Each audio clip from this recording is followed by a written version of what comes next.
Karen called 911, screaming about an armed intruder in my cabin. I knew exactly who was inside. Gate locked tight, not for sale sign swinging in the wind. Cops arrived and stood there stunned. The whole neighborhood was about to explode. The November evening mist clung to the pine trees as I pulled into my gravel driveway, exhausted from a 14-hour shift helping evacuate families from the latest California wildfire. Nothing prepared me for what I saw next. A Realtor lockbox hung from my front door handle like some kind of for-sale jewelry, and two strange cars sat in my driveway as if they owned the place. My inflatable pool had been dragged out and partially inflated. Clearly, someone had been testing the amenities. The side gate that I always kept locked was standing wide open, and I could hear voices coming from inside my cabin. I am Cole Whitaker, 52 years old, a retired carpenter and volunteer firefighter who inherited this place from my mother last year after she passed from a sudden stroke. This cabin represents everything she worked for, every sacrifice she made raising me alone after my father walked out. The property sits on 2 acres of pristine forest land in a gated community called Pine Ridge Estates, where the HOA fees are steep, but the rules are supposed to protect our privacy and property values. What I was looking at right now was neither privacy nor protection. I grabbed my phone and started recording everything, a habit I picked up after watching too many viral videos about property disputes and HOA overreach. The lockbox had a business card attached.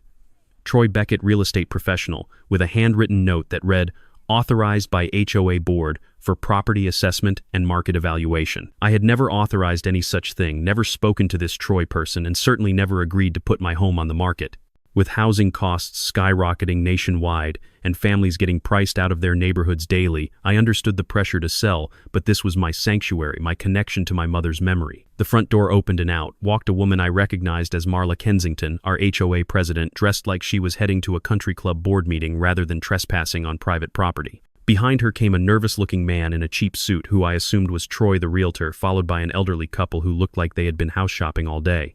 Marla spotted me and her expression shifted from confident to defensive in about 2 seconds flat. I walked up to my front door key in hand and said in the calmest voice I could manage, "Cole Whitaker, homeowner. I never authorized anyone to enter this property. Please leave immediately." Marla stepped forward with that practiced HOA authority voice and replied, "We have every right to conduct compliance inspections and market assessments to protect community property values.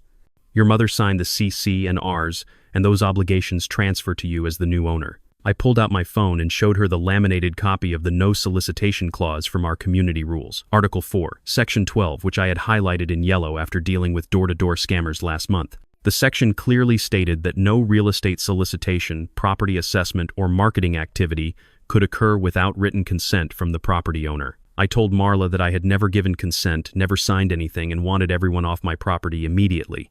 The elderly couple looked embarrassed and headed toward their car, mumbling apologies about the confusion. Troy tried to smooth things over by pulling out his phone and showing me an email that supposedly gave him authorization to show the property. The email appeared to come from Marla and included what looked like my signature on a document authorizing the sale. I looked at the signature and immediately knew something was wrong. The signature was too neat, too perfect, nothing like my usual scrawl that looks like a doctor with arthritis wrote it during an earthquake. I told Troy that the signature was fake and that I was calling the police to report trespassing and forgery. That is when Marla completely lost her composure and grabbed her own phone to dial 911. I stood there recording as she told the emergency dispatcher that there was an armed intruder inside a cabin at 1247 Pine Ridge Drive and that the situation was escalating rapidly. She described the intruder as a large man with tools that could be weapons and said she feared for her safety and the safety of others. The irony was not lost on me that she was calling the police on the actual homeowner while she was the one trespassing. Within 8 minutes, a sheriff deputy arrived with lights flashing. Deputy Lila Moreno stepped out of her patrol car and immediately took control of the situation with the kind of professional calm that comes from years of dealing with domestic disputes and property conflicts. She asked everyone to step back and explain what was happening, starting with the 911 caller. Marla repeated her story about an intruder, but when Deputy Moreno asked her to identify the intruder, things got awkward fast. I showed Deputy Moreno my driver license, property deed, and the video I had been recording since I arrived. She examined my identification, compared the signature on my license to the supposed authorization letter, and immediately noticed what I had seen. The signatures did not match even remotely. Deputy Moreno then asked to see the inside of the cabin to verify that there was actually an intruder present, and that is when the first major twist of this story unfolded. Inside the cabin, we found Dax Nguyen, a 29-year-old HVAC technician who was there on a legitimate service call that I had scheduled through an app 3 days earlier. Dax was wearing his company uniform, had his work order on his phone, and was in the middle of replacing a faulty thermostat. He looked confused about why police had showed up, and explained that he had been there for about 2 hours working on the heating system. Deputy Moreno checked his credentials, called his company to verify the appointment, and confirmed that everything was completely legitimate. The second twist came when Deputy Moreno pulled out her own copy of the Pine Ridge Estates CC&Rs and read Article 3, Section 8 aloud. No HOA representative, board member, or authorized agent may enter any privately owned residence without written consent from the property owner, except in cases of emergency involving immediate threat to life or property. She looked directly at Marla and asked where the written consent was for this entry. Marla could not produce any such document because none existed. The emotional twist that really shifted the neighborhood dynamic came when my neighbor Earl Pritchard, a 71-year-old Vietnam veteran, walked over to see what all the commotion was about. Earl told Deputy Moreno that 6 months ago the HOA had done something similar to Jim and Betty Morrison, an elderly couple who lived 3 houses down. The HOA had allowed a realtor to show their house repeatedly, claiming it was for community assessment purposes, and had pressured them so relentlessly that they eventually sold their home and moved to a retirement community in Arizona. Earl said the whole thing had felt wrong, but nobody had spoken up at the time, and now he was seeing the same pattern happening again. Deputy Moreno took statements from everyone, photographed the lockbox and the forged authorization letter, and informed Marla that she was potentially facing charges for trespassing, filing a false police report, and possible fraud related to the forged signature. She advised me to document everything, change my locks, and consider filing a restraining order if the harassment continued. As the deputy was leaving, she handed me her card and said that property rights disputes were becoming increasingly common with rising home values, and that I should not hesitate to call if there were any further incidents. The crowd began to disperse, but not before Earl pulled me aside and said something that stuck with me. "Son, in my day we fought overseas to protect the rights we are supposed to have at home. Do not let them take those rights away through intimidation and paperwork tricks." I locked my gate, installed a new deadbolt on my front door, and spent the evening making a large wooden sign that read, "Not for sale, no trespassing, owner present, audio, video, recording." Little did I know that this was just the beginning of a battle that would expose corruption, financial kickbacks, and abuse of power that reached far beyond my little cabin in the woods. The next morning I woke up with a mission. After 20 years of building houses and 5 years fighting wildfires, I had learned that preparation and documentation win more battles than emotion and anger ever could. While most Americans were dealing with rising inflation and wondering how to afford basic necessities, I was fortunate enough to own my home outright, but that also made me a target for people who saw dollar signs instead of family. History. I spent my coffee drinking time researching property rights law and HOA regulations, discovering that what happened yesterday was not just wrong, it was potentially criminal. My first stop was the county courthouse, where I filed a formal complaint about the forged authorization letter and requested copies of all 911 calls and dispatch records related to my address. The clerk explained that under the Freedom of Information Act I had the right to access these records, though it might take a few days to process. While I was there, I also filed a no-trespass notice that would make any future unauthorized entry a misdemeanor offense rather than just a civil matter. The clerk mentioned that she had been seeing a lot more property disputes lately, especially involving HOA overreach and predatory real estate practices targeting older homeowners. I drove to the local print shop and had several copies made of my property deed, the relevant sections of our CC&Rs, and a cease and desist letter that I had drafted using templates from a legal aid website. The cease and desist was addressed to both Marla Kensington and Troy Beckett, demanding that they stop all unauthorized access to my property, cease any marketing or sale-related activities, and provide written confirmation within 72 hours that they would comply. I sent these via certified mail with return receipt requested, creating a paper trail that would be useful if this situation escalated further. Troy Beckett called me that afternoon, and his tone was completely different from the confident salesman demeanor he had displayed yesterday. He sounded nervous, almost scared, and immediately started backpedaling about the whole situation. He claimed that Marla had told him the property was in foreclosure proceedings due to unpaid HOA fees, and that the family wanted a quick sale to avoid legal complications. He said he had been told that I was just a distant relative who was difficult to reach, and that the HOA had legal authority to facilitate the sale to protect the community interests. I told Troy that none of that was true and that I had documentation proving it. I pulled up my bank records and showed him screenshots of automatic payments for HOA fees going back 18 months, including payments made after my mother passed away. Every fee had been paid on time. There was no foreclosure, no legal proceedings, and no authority for anyone to sell my property except me. Troy was quiet for a long moment, then asked if he could meet with me in person to clear up what he now realized was a serious misunderstanding. We met at a coffee shop in town, and Troy brought a folder full of documents that painted a very different picture of what had been happening. He showed me text messages between him and Marla discussing referral fees and commission splits for properties sold within Pine Ridge Estates. The messages talked about identifying vulnerable homeowners, particularly older residents and people dealing with financial stress, and creating situations that would pressure them into selling quickly at below-market prices. Troy explained that he was a newer agent struggling with student loans and mortgage payments, and Marla had approached him with what seemed like legitimate business opportunities.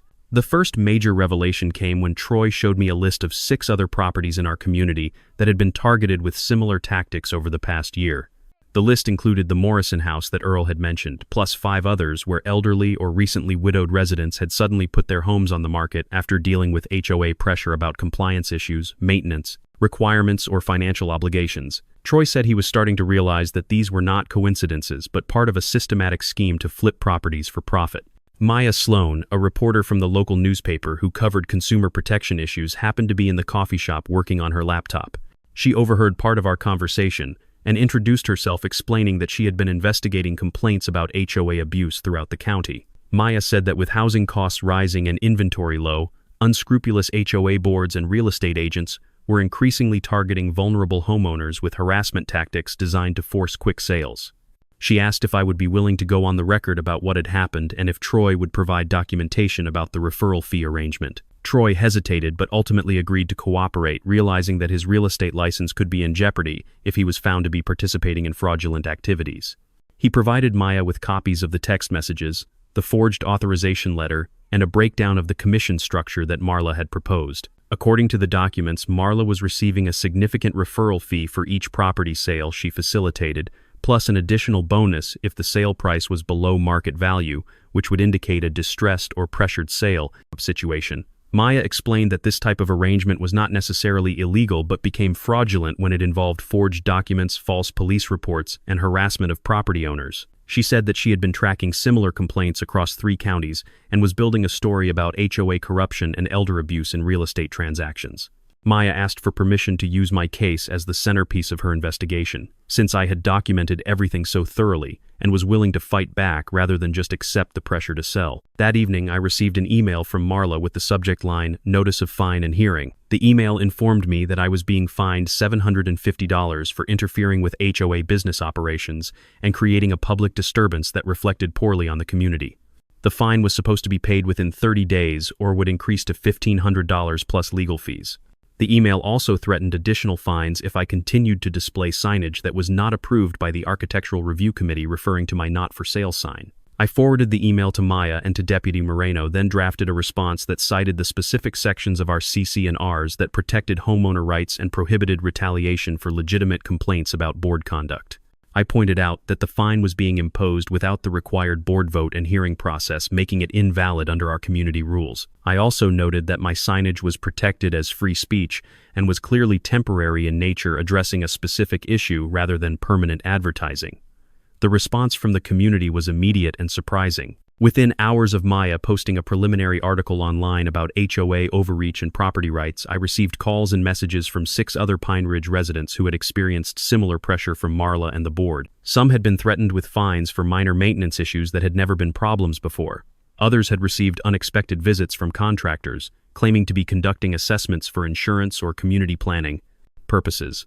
The pattern was becoming clear, and it was much bigger than just my situation. Late that night, I sat on my front porch looking at the stars and thinking about how quickly things had escalated from a simple trespassing incident to what appeared to be a community-wide corruption scandal. With everything happening in the world, from conflicts in the Middle East affecting global stability to immigration policies causing division across the country, it might seem like a small HOA dispute was not worth fighting. But I realized that protecting property rights and standing up to bullies was exactly the kind of local action that could make a real difference in people's lives regardless of what was happening on the national stage. 3 days later, the Pine Ridge Estates community meeting was packed beyond capacity. I had never seen so many residents show up for an HOA meeting before, but Maya Sloan article had been shared across multiple social media platforms and local news websites, bringing attention to issues that apparently affected communities throughout the region. With everything happening in national politics, from debates about immigration policy to concerns about foreign conflicts affecting American families, people seemed hungry for a local issue where they could actually make a difference and have their voices heard. I set up my phone to live stream the meeting on my personal social media account, something that was technically allowed under our community bylaws but had never been done before. Within the first 10 minutes, over 200 people were watching live, including residents who could not attend in person, neighbors from other communities dealing with similar HOA issues, and even some local government officials who had been alerted to the situation by Maya reporting. The comment section was active, with people sharing their own experiences and offering support for what they saw as a David versus Goliath situation. Marla called the meeting to order and immediately tried to control the narrative by announcing that the board was dealing with a disruptive resident who was interfering with community business and threatening property values through social and media attention and negative publicity. She claimed that my actions were attracting unwanted scrutiny from outside agitators and that the board needed community support to maintain order and property values. Her tone was condescending and dismissive, exactly the kind of attitude that had been rubbing residents the wrong way for months. I requested permission to speak during the open comment period and was initially denied, with Marla claiming that disruptive residents could be excluded from participation. However, Earl Pritchard stood up and pointed out that the bylaws clearly stated that all property owners had the right to address the board during designated comment periods, and that excluding someone without a formal disciplinary hearing was a violation of due process. Several other residents voiced their agreement, and Marla was forced to allow me to speak. I started by projecting slides on my laptop that showed the key documents: the forged authorization letter, the security camera footage of Marla entering my property without permission, and the text messages between Marla and Troy discussing referral fees. The room got very quiet as people realized they were looking at actual evidence of fraud and corruption rather than just a personality conflict between neighbors. I explained that this was not about me personally, but about protecting everyone's property rights and ensuring that the HOA operated within legal boundaries. The first major twist came when I displayed the metadata from the forged authorization email, showing that it had been created and backdated 43 minutes after the 9/11 call was made. This meant that Marla had created fake evidence to justify her actions after she realized she had been caught trespassing. The technical explanation was simple enough for everyone to understand. The computer timestamps proved that the authorization was created as a cover-up, not as advance permission for the property visit. Troy Beckett then stood up and asked permission to address the meeting, something that surprised everyone since he was not a resident and had no official reason to be there. He apologized publicly for his role in the situation and read from a prepared statement admitting that he had participated in what he now understood was a fraudulent scheme to pressure homeowners into selling their properties below market value. Troy explained that he was cooperating with authorities and had provided all documentation about the referral fee arrangement to both law enforcement and the State Real Estate Commission. The second major twist came when Troy revealed text messages showing that Marla had specifically targeted recently widowed homeowners, elderly residents living alone, and people who had experienced recent financial difficulties such as medical bills or job loss. The targeting was systematic and predatory, designed to identify vulnerable residents who might be easier to pressure into quick sales. The text messages included discussions about which residents seemed most isolated from family support and which properties would be easiest to flip for profit. Maya Sloan, who was attending as a journalist, asked permission to read from documents she had obtained through public records requests. She revealed that the community insurance carrier had been notified about potential liability issues related to HOA board misconduct and had issued a warning that coverage could be canceled if the board continued to engage in activities that violated resident rights. The insurance company was particularly concerned about the false 911 call, since filing fake emergency reports could expose the community to significant legal and financial liability. The emotional climax of the meeting came when Deputy Moreno, who was attending to provide an official law enforcement perspective, read from the 911 dispatch notes that showed Marla had described an armed intruder with potential weapons when the reality was a uniformed HVAC technician holding a wrench. Deputy Moreno explained that filing false emergency reports was a serious crime that could result in felony charges, especially when it involved claims about weapons that could have led to a dangerous police response. The third major twist occurred when Earl Pritchard stood up with a folder of documents and announced that he had been conducting his own investigation into HOA finances over the past 6 months. As a retired military accountant, Earl had noticed discrepancies in the community budget and had requested financial records under the homeowner right to inspect association books. His analysis showed that over $30,000 in community funds had been diverted to a consulting account that was controlled by Marla personally, with payments made to entities that appeared to be shell companies. The room erupted as residents realized they were looking at not just property rights violations but potential embezzlement of their HOA fees. Earl explained that the consulting fees were supposedly for community improvement projects and legal services, but none of the promised improvements had been completed and no legal services had been provided to the association. The money had simply disappeared into accounts that Marla controlled with no oversight or approval from the rest of the board. As the meeting continued, more residents came forward with their own stories of HOA harassment and pressure tactics. The Morrison family situation was just the tip of the iceberg. 3 other families had sold their homes after dealing with mysterious maintenance violations, unexpected fine assessments, and pressure from board members about community standards. In each case, the families had been elderly or dealing with health issues that made fighting the HOA seem too overwhelming to manage. The meeting concluded with a motion to remove Marla from her position as board president and to conduct a full audit of association finances. The motion passed by an overwhelming margin, with only 2 residents voting against it. A new board was elected on the spot, with Earl Pritchard agreeing to serve as interim president until proper elections could be held. The new board's first action was to rescind all fines that had been imposed without proper hearings, and to authorize a forensic accounting investigation. As people filed out of the meeting, the sense of community solidarity was remarkable. Residents who had never spoken to each other before were exchanging contact information and planning follow-up actions to ensure accountability. The livestream had been viewed by over 1,500 people, with comments and shares spreading the story to other communities dealing with similar issues. What had started as a simple property dispute had become a catalyst for broader conversations about homeowner rights and HOA accountability. I drove home that night feeling like we had won an important battle, but knowing that the war was far from over. Marla had been removed from her position, but she still lived in the community and clearly had not given up on whatever financial scheme she had been running. The next phase would involve legal proceedings, insurance investigations, and probably criminal charges, depending on what the forensic accounting revealed about the missing community funds.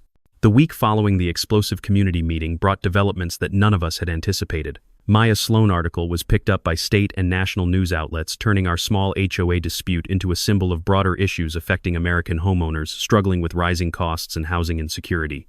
With families across the country facing eviction, foreclosure, and displacement due to economic pressures, our story resonated with people who felt powerless against institutional abuse and corruption. The forensic accounting firm hired by the new HOA board worked quickly and thoroughly, discovering that the financial irregularities went back almost 3 years and involved multiple schemes beyond the referral fee arrangement with Troy. Marla had created fake vendor invoices for community services that were never provided, had inflated costs for legitimate maintenance work and pocketed the difference, and had established a pattern of emergency assessments that were used to fund personal expenses rather than community improvements. The most shocking discovery came when the accountants traced payments to something called the Community Security Enhancement Fund, which had collected over $60,000 from residents through special assessments over the past 2 years.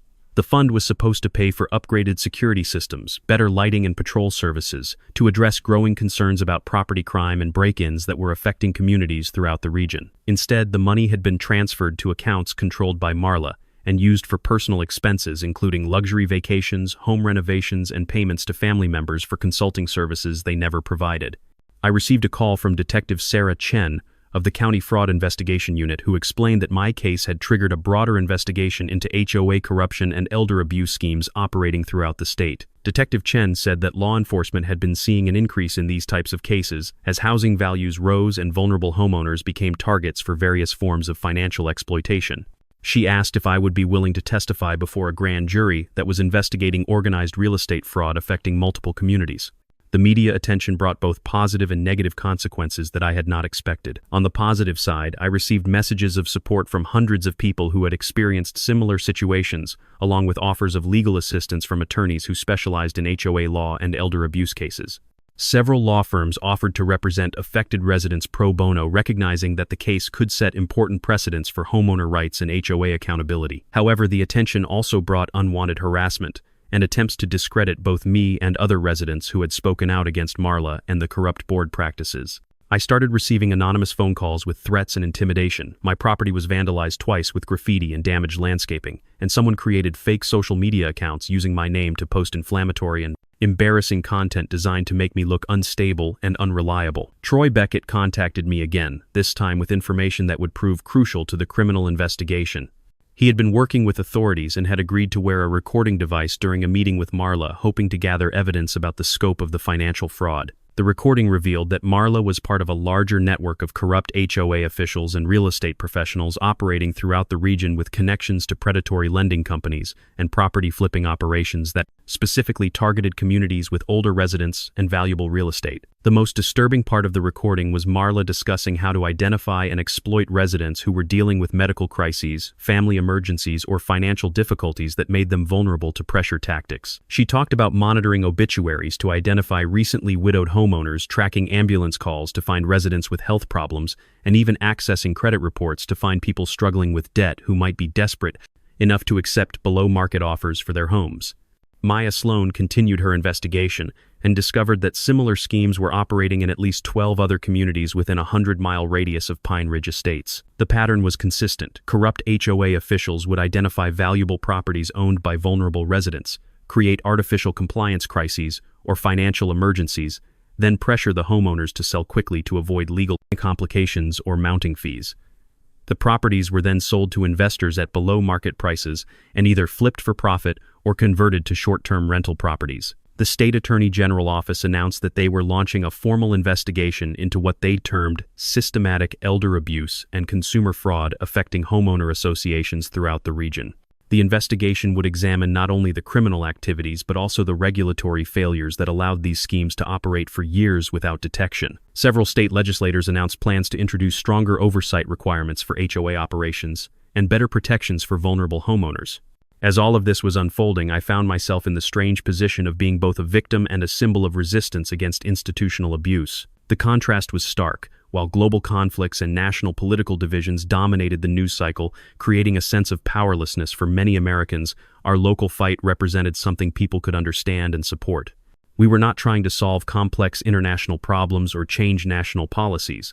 We were simply demanding basic fairness and accountability from people who were supposed to serve our community. The new HOA board, led by Earl Pritchard, implemented immediate reforms designed to prevent future abuse and restore community trust.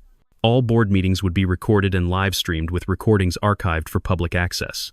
Financial records would be published monthly rather than annually, with detailed explanations of all expenditures over $500. Any vendor contracts over $1,000 would require competitive bidding and approval by majority vote of the full board rather than just the president.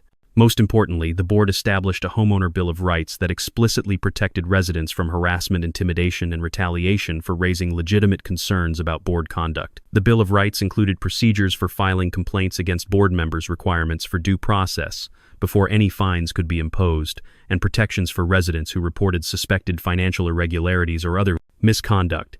Insurance companies throughout the region began requiring HOA boards to undergo training and certification before coverage would be provided. Recognizing that the liability risks associated with board misconduct were too significant to ignore, several insurance carriers announced that they would no longer provide coverage for associations that had not implemented basic oversight and accountability measures, forcing boards throughout the state to examine their own practices and policies. The ripple effects extended beyond our immediate community, as other HOA boards voluntarily implemented similar reforms rather than risk the kind of public scrutiny and legal complications that had destroyed Marla credibility and exposed our association to significant financial liability. The story had become a cautionary tale about what happens when power goes unchecked and when residents fail to pay attention to the people they elect to represent their interests. As the criminal investigation moved forward and civil lawsuits were filed against Marla and her co-conspirators, I reflected on how quickly a simple property dispute had escalated into something much larger and more significant. The fight was no longer just about my cabin or my mother memory. It had become about protecting vulnerable people from predators and ensuring that communities remained places where families could build stable, secure lives rather than targets for exploitation and abuse. The criminal trial began 6 months after that first night when I found strangers in my cabin, and by then the case had grown far beyond anything I could have imagined. Marla Kensington faced 14 felony charges, including fraud, embezzlement, elder abuse, and filing false police reports. 3 other HOA officials from neighboring communities were indicted as part of the same conspiracy, along with 2 real estate agents and a property management company that had been facilitating the scheme across multiple counties. The courtroom was packed with residents from affected communities, many of them elderly homeowners who had been targeted by similar tactics but had never spoken up because they felt powerless against the system. Detective Chen testified about the scope of the investigation, revealing that over 300 families had been victimized by the network over a 5-year period, with total financial losses exceeding $2 million in stolen HOA, funds below market property sales, and fraudulent fees and assessments. Troy Beckett testified as the prosecution's star witness, providing detailed evidence about how the scheme operated and how vulnerable homeowners were identified and targeted. His testimony revealed that the network had access to databases containing information about residents, medical emergencies, financial difficulties, and family situations that made them susceptible to pressure tactics. The level of planning and coordination was sophisticated and deeply disturbing. The most powerful testimony came from Jim Morrison, the elderly resident who had been forced to sell his home and move to Arizona after dealing with HOA harassment. Jim explained how the constant pressure, threatening letters, and manufactured compliance violations had created so much stress that his wife's health deteriorated rapidly, contributing to her death just months after they were forced to relocate. His testimony brought several jurors to tears and clearly demonstrated the human cost of the financial crimes. Marla defense attempted to portray her as a well-meaning volunteer who had made some poor decisions but was not a criminal mastermind. However, the evidence was overwhelming, including recorded conversations where she discussed targeting vulnerable residents and detailed financial records showing how stolen funds had been used for personal expenses.